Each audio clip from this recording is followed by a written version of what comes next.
Hi, I'm Stefan Imler, a research scientist working with NASA's SWIFT satellite at Goddard Space Flight Center in Greenbelt, Maryland. This is M31, the nearest large spiral galaxy to our own.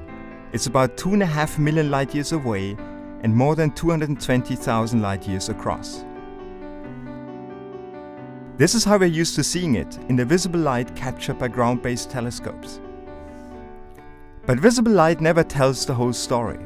So between May and July 2008, SWIFT's ultraviolet optical telescope captured 330 images of M31 and 3 ultraviolet wavelengths. The total exposure time? 24 hours. We combine these images into this mosaic. It's the most detailed view of M31 in the ultraviolet to date. The first thing you notice is the striking difference between the galaxy's central bulge and its spiral arms. The bulge is smoother and redder because it's full of older and cooler stars. Very few new stars form here, because most of the materials needed to make them have been depleted. In contrast, M31's spiral arms sparkle with dense clusters of hot young blue stars.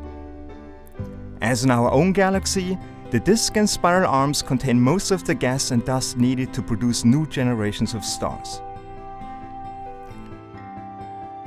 M31's clusters are especially plentiful in a giant ring around the galaxy.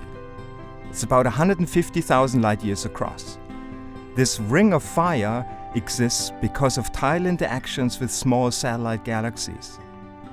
Speaking of which, this is M32, one of many dwarf galaxies orbiting M31. These galaxies are usually not very bright in the ultraviolet because they lack young stars. But M32's core is so bright in the UV because it likely contains many blue and old stars. The SWIFT mosaic reveals some 20,000 UV sources. It's important to study star formation processes in nearby galaxies so we can understand what we're seeing in distant galaxies.